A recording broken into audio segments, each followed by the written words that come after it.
Welcome to Wednesday Q&A, where you all ask the questions and we answer with joy. I am joined by my fabulous co-host and wonderful friend, Kristen Williams. Hey, Laura. Hey, everybody. So glad to be here. Let's get this show on the road. Let's get it going. All right, you have a Right. question to get us started. We do. So this is from our friend and fellow lit teacher, Elizabeth. It's a little sad one. So we wanted to start off with this one. And this is from a few weeks ago, but she says, my dad died last week. I sat with him the 3 days before he passed. As he lost responsiveness halfway through the first day, he began a labored breathing. The hospice nurse called it breath starvation. He was gurgling on inhale, like a wet snore. He worked steadily with each breath, as you can imagine, someone bailing a sinking boat. He had no choice but to keep at it. Whereas for a healthy person, the diaphragm descends on inhale, pushing the belly out, and rises on exhale, and the belly collapses. Dad's reversed its action. His chest rose with each struggled inhale, and his belly expanded with the exhale. The next morning, they gave him a medicine to dry him up, and his breathing became less labored and the movement of his diaphragm less obvious. Do you know why the diaphragm reverses movement when someone struggles to breathe?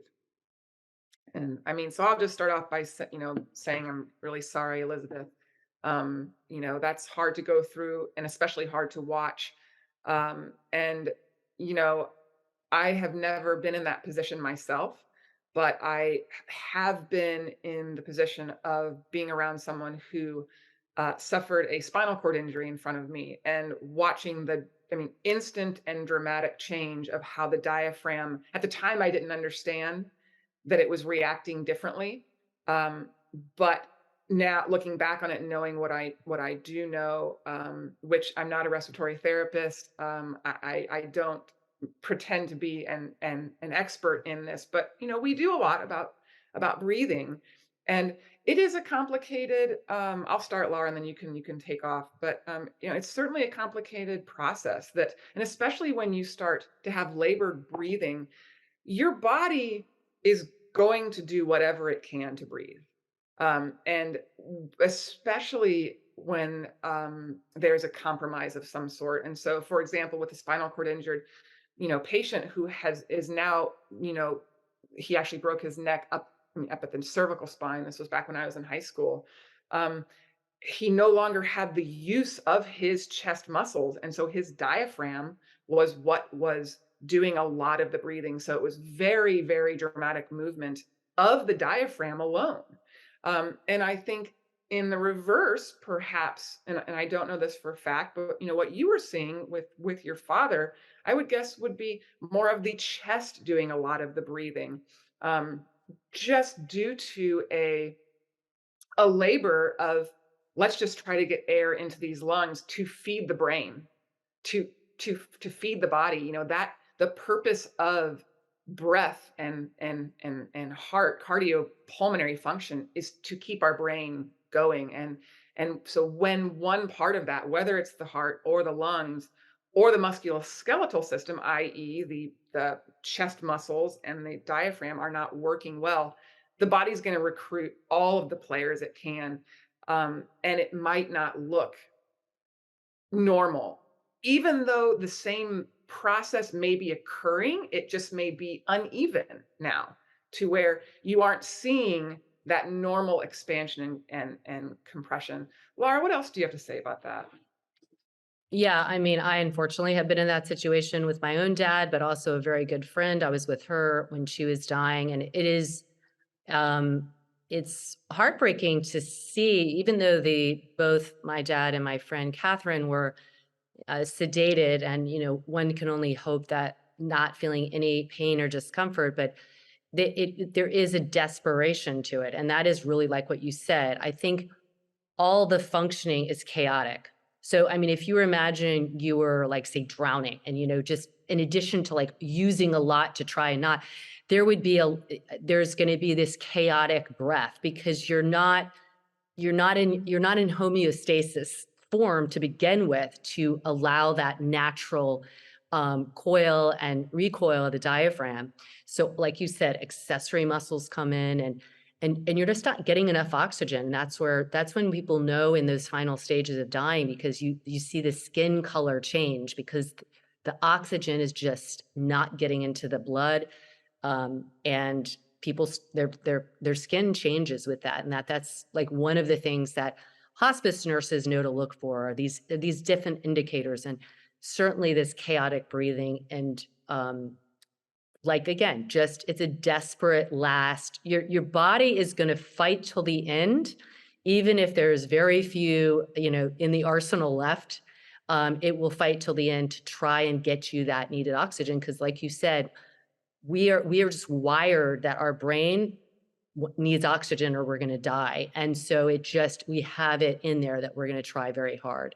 So, I think that's the best answer is that this is it you're not in homeostatic place, and therefore, the mechanisms are gonna be really faulty and chaotic, all for the purpose of just trying to give you some extra time on the earth. So, we are, again, sending you a lot of sympathy. It's always hard to watch somebody, but it is also this amazingly, oxy kind of moronic gift to be able to be with somebody when they are in their final stages before dying. So, yeah, enjoy all the breaths for as many days and years as we can. Yeah. Thank you for that question.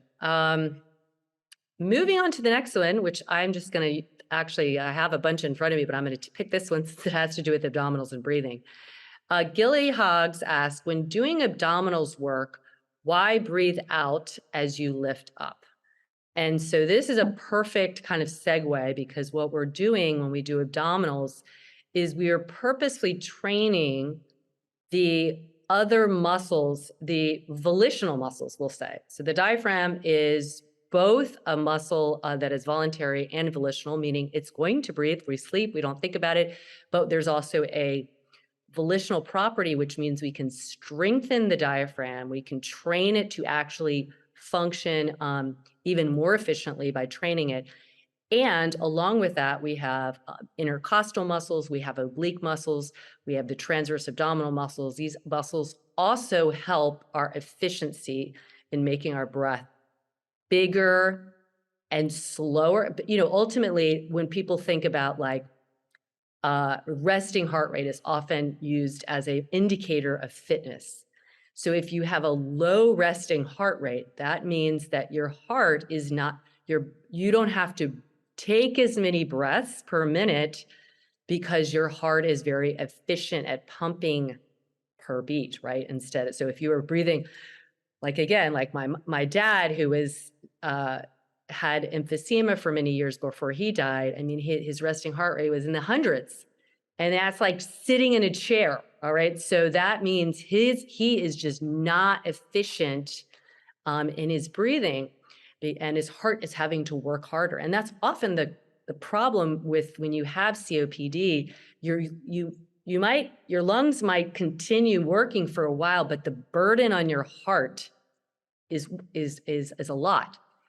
And that's exactly what happened with my dad, is the burden on his heart and other organs. Even though his lungs were crap at the end, it's what had happened to the other places. So getting back to this, what we want to do is make our breath as efficient and as robust. And we do that when we employ the abdominals to work with us. So when we exhale, the internal obliques will help to pull the ribs together a little bit, if you want to think about it, to help actually press that air out efficiently versus just kind of dripping it out. So we close off, and the internal intercostals, internal obliques kind of make like a little corset. The transverse helps again with its integration with the diaphragm. It shares fascial connections there. So you think of this pump, and what you're doing as you exhale, you're firming the exhalation muscles to get that expiration out more efficiently, because if you have a better exhale, you will have a better inhale. It's like almost if you took like, what are these called? Accordion. Like, the more you can stretch it, you can really elongate that vibration. So if you inhale and you try and lift up, it's not that you couldn't do that, but you're not training in the same way the muscles to work as they should, right? So if we're going to pick something, then you take that off the floor. You're going to pick something up off the ground. Try and inhale and do it. What happens is you're kind of opening up more space in your in the cavity of your in your thoracic cavity. You don't have as much stabilization as you do when you have an exhale. So that's usually when you're going to pick something up when they're exerting um, some amount of energy against a load. That is, I could talk more about it, but I want to hear what you have to say about it. Yeah, no, I think that you hit the nail on the head just talking about, utilizing the breath as a way to engage the abdominals better. You'd be surprised the number of people who really struggle to engage Ugh, the abdominals, who struggle to do it without their breath. And what I mean by that is if, people really have a hard time holding retention of the breath and staying upright, their movement is really driven by their breath, and they are so this is also teaching us, I think, to do that. It's teaching us to stabilize and then still be able to. I mean, I don't recommend people hold their breath to where they're turning red in their face, but there's an exhalation and then there's a retention of breath where maybe you're taking little sips, but they're smaller. And that is because we're stabilizing at the spine. Our abs are stabilizer abs. So, do we use the rectus abdominis? Yes, as we flex up, the rectus abdominis is going to work. But the ones we're tapping into are what you were talking about, Laura, the obliques, the transversus abdominis, the diaphragm, to hold. Those are your stability abs. And as soon as you take a breath, as soon as you inhale, you are likely, if you take a deep breath especially, you're likely to lose those. So we want to teach people to learn to not be so affected by their breath, if that makes sense, around their abdominals, to be able to maintain that core. So when we're moving, we can be agile. We can be running, meaning really working the breath, but our core knows how to stay stable while we're moving. And so a great way to learn that is in a very controlled, on the floor. You've got support from the ground. You get a ton of feedback. We talk about the scapula. So you get a ton of feedback from exactly where your trunk is, and you're really training your body to know how to breathe, how to contract and really stabilize around the spine, because the majority of injuries happen around the back. I mean, so many people, the amount of money spent in low back injuries is crazy worldwide. And I really believe it's because people are not tapped into their core. And so we use the amen. breath. Yeah, we use the breath to facilitate that. Yeah, and I'll also say, I wish I was doing some kind of official collection of data and doing this scientifically, and maybe we will someday. But I can tell you from my personal um, privates, 90% of the people that come to me are breathing dysfunctionally. And it almost is always hand in hand with their dysfunctional movement. And when we practice these abdominals, it is revealed immediately. Because almost all of them push out their abdominals, push them out, and then try and so they are exhaling by pushing their abdominals out. And then they're lifting their head up. And it's like retraining that is like the first thing we do. It is, I can tell you 90% of the people I've worked with in the past 6 months, um, almost all who've come with any kind of torso, whether it's low back, SI, hip stuff, those are the main things. Their breath is not is dysfunctional, and they all are doing that. And I even made up the class of the month called "Give Yourself a Hug" because I was doing that with every private client. I would have them give themselves a hug, give their hands on their outer ribs because they were so used to pushing out their belly, pushing their ribs out. And then you wonder, like, you're doing that all the time. And then you're doing it with movement. No wonder your back is hurting. No wonder your hips aren't mobile. So it is so much more than just coming up on an exhale.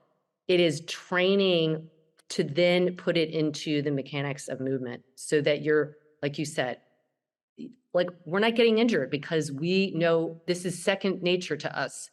And there are people who are super, super strong lifting heavy weights at the gym. They get injured, and I look at them and their breath is totally messed up.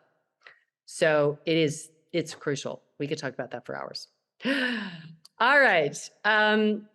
Speaking of the gym, I'm doing all these segues because I have so many questions here. Um, Ayla Michaela asks, is weightlifting still important to do even if you do lit? Woof. Woo!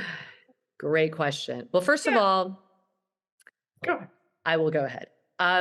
Weightlifting is great to do. It really is. And I'm the first to tell you that I've only been doing lit and walking for years. And I feel functionally strong. I feel balanced. I feel great. I wake up in the morning, I'm not sore, etc. Does that mean I shouldn't do some weightlifting? No, I should, especially at my age. I'm going to be 53 in October.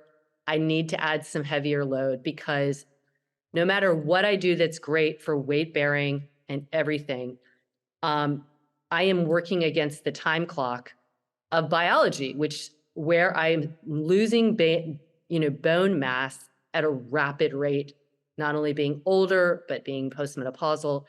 And I am just, this is my calling. I have got to start doing some heavier lifting. So did I need to do it 15 years ago? I don't think so. So I think some of it is dependent on what is your goal? I'm all about, if you love weightlifting, absolutely you should do it and lit. If you don't like weightlifting, don't feel like you have to do it unless you're falling into a category where the recommendations are just strong that you start adding it in. Doesn't mean you have to take away lit, but you need to add maybe 2 days of some weightlifting in there. That's what I'm planning on doing. So you get a lot there. My shoulders integrative strength, I think, are stronger than many of the weightlifting people I see. That doesn't mean I could do the things they're doing. And it doesn't mean that my bone density is going to be as great as theirs because of the load that they're lifting. I do have integrative strength, but if I need to, for me, weightlifting is all about protecting my bones. Some people, it's about building muscle mass, and you're going to do that more efficiently when you add more load. So if you want more muscle mass, your weight bearing alone might not do it. So there's my 2 cents. I mean, your 2 cents that equal to my 2 cents. And I will say the biggest change I have seen since COVID struck and I am not in the clinic anymore, my muscle tone is less. I look less muscly because I'm no longer lifting bodies. I was lifting body parts all day, not all day long, but 3 days a week. So people would say, "Do you weight lift?" No, I don't. I mean, I weightlifted in my life, yes, very sporadically. I never really liked it, never cared for it. But I was lifting body parts, sometimes full time, sometimes more recently part time. So my arms were always really people like, good Lord, do you know? But I lift people. So now that I'm not doing that, I can see the visual change where I'm not as cut. So body, weight lifting, whether it's body parts or weights, is how you will get cut. Do I feel weaker? I agree with you there, Lauren. No. I mean, I feel like I am integratively stronger from just doing lit. Um, do I think that I should do more of it as I get older? I'll be 48 next month. Yes. I work with older women who I show them how to lift weights just for their bone mass, for their strength. And you also have to look at what are you doing all day? So I didn't feel the need to lift weights because I was lifting body parts. Laura, you and I are very active. We are, our jobs are active. If I was in a job where I was sitting all day, then I would be doing lit. I would be walking like you or jogging, or I would be lifting weights because when we're looking at the sum of the whole, if the sum of your day is sedentary, you really do need that strain being placed upon your skeleton in a Mhm. way to build those bones. And weightlifting is a great adjunct to lit to whatever your other exercise, medium of choice is. And I do believe, I mean, I can look at all the great things that lit does, but I still believe in cross training of some sort, like Mhm. take your walks or hiking. I like to jog. People, cycle. Anything. What's beautiful about lit is we are moving in those multiple planes. To me, there's nothing that beats that. But it is just nice for your body, for your brain, Yeah. for novelty. So nothing gets stale because I mean, has been physiologically shown. If all you do is one thing, your benefits to that one thing will decrease over time because your body gets used to it. We need to be challenging our bodies. And so yeah, pick up some weights and, for you can do it for muscle tone, you can do it for bone building is what I would hope you do it for the most, and make it a great complement to your lit practice. Yes, and I'll put it out there. I am going to develop I know that Maria on our, Prime amazing teacher, she'll be 67, we share the same birthday, and she really started adding weight, so we do set with weights, and I think she does, like, 3-pound weights. But I think it would be really great, and we should develop a kind of bone strengthening program where we're putting in some like sandbag, like heavy. Again, you don't have to go into a gym. I think that's because when we think of lifting weights, that's like everything. That's what we think about. And I don't know about you. Some people love the gym. Loved. I used to love it when I was younger, and now I just would. It would just like I don't know. I'd probably crawl into a corner. But fortunately, I have weight stuff here, and sandbags are super great because they are not, one argument. There have been arguments, there's always arguments, whether it's in the yoga community, PT community, but in the weightlifting community, people will argue that lifting a weight that is shaped like a barbell is not really, it doesn't have the same kind of carryover, which means you're never lifting something that's smooth and symmetrical. So doing something like lifting a log or lifting like a sandbag that has some move to it. It's not this smooth structure is actually like way better. It's going to spark some like DNA inside of us that is used to that. We're not kind of used to these manufactured weights. So don't at all think that you have to lift by just going into a gym. You can find like 5-pound rice bag. You can be creative, and that could be like your little routine. So Well, it's let us interesting. know if you have any Yeah, ideas. You can always write us when you write us. We'd yeah, love to hear your ideas because I'm sure people listening are doing it all, and there's gym owners that are listening, and I salute you. Some of you I love, and I would go if I was your gym. I'm just talking about generic gym. I'm not going to go to, but yeah. anyway, do what you love and that you're going to keep up with. What I was Uh, going to say is, currently in our top 10. Now, if you're listening to this months down the road, but in our top classes, Laura, your most recent set with weights is in the top 10. So it's in our subscriber favorites on Lit Daily right now. and So I'm going to record more of them because we only yeah, do 1-pound weights, but let me tell you, because we're putting them in our hands and then moving what it has is you're just loading that little extra bit. The demand it puts on your core and the rest of your body, in addition to your scapula, is crazy. It's really, really good. So I'll record more of those. great. All right, everybody. Thank you for your questions. As always, we love hearing them. Any question, any type, we're up for it. And you can write us support@lityoga.com, or you can find us on Instagram. You can find me at kbwilliams99 and Laura at laura.hyman.